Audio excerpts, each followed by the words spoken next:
অর্ধযুগ সম্পর্কের পাঠ চুকিয়ে Oscar Bruzon এখন অতীত বসুন্ধরা কিংসের জন্য। তার অধীনে ঘরোয়া ফুটবলের সম্ভাব্য সব শিরোপা জিতলেও এএফসি কাপ নিয়ে আক্ষেপের অন্ত নেই কিংসদের। সেই অপূর্ণতা ঘোচানোর মিশন নিয়ে আসছেন রোমানিয়ান ভ্যালোডিতিতে। তার হাত ধরে বসুন্ধরার স্বপ্ন পূরণ হবে কিনা তা সময় বলবে। তবে এরই মধ্যে নতুন মৌসুম কেন্দ্র করে দল গোছানোর কার্যক্রম চলছে বেশ জোরে সোরে।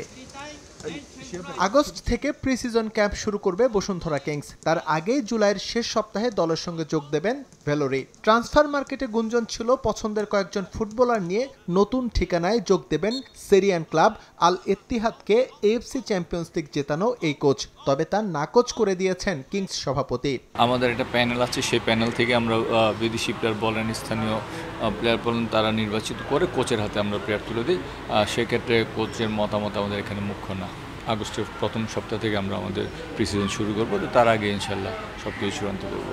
এএফসি কাপের মঞ্চে পার্থক্য করে দেন বিদেশি ফুটবলাররা, যে বিষয়টি সর্বোচ্চ গুরুত্বের সঙ্গে নিয়ে এবার দল গোছাচ্ছে কিংস। শেষ পর্যন্ত বেশ হাই প্রোফাইল কোনো নাম দেখা যেতে পারে তাদের স্কোয়াডে। আপাতত রবসন, রবিনিও আর মিগুয়েলকেই রিটেন করেছে চ্যাম্পিয়নরা, আর আবাহনী থেকে ভিড়িয়েছে তাদেরই সাবেক মিডফিল্ডার জোনাথন ফার্নান্দেসকে।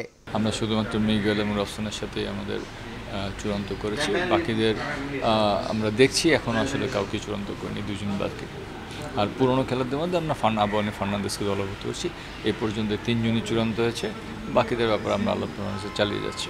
শুরুতে পরিকল্পনা ছিল নতুন ফরম্যাটের এএফসি কাপের আয়োজক হবে বসুন্ধরা কিংস। তবে ফুটবল পিচের সংস্কার কাজ হবে বিধায় এই সিদ্ধান্ত থেকে সরে এসেছে ঘরোয়া ফুটবলের সবচেয়ে সফল ক্লাবটি। এস এম ইকবাল, সময় সংবাদ, ঢাকা।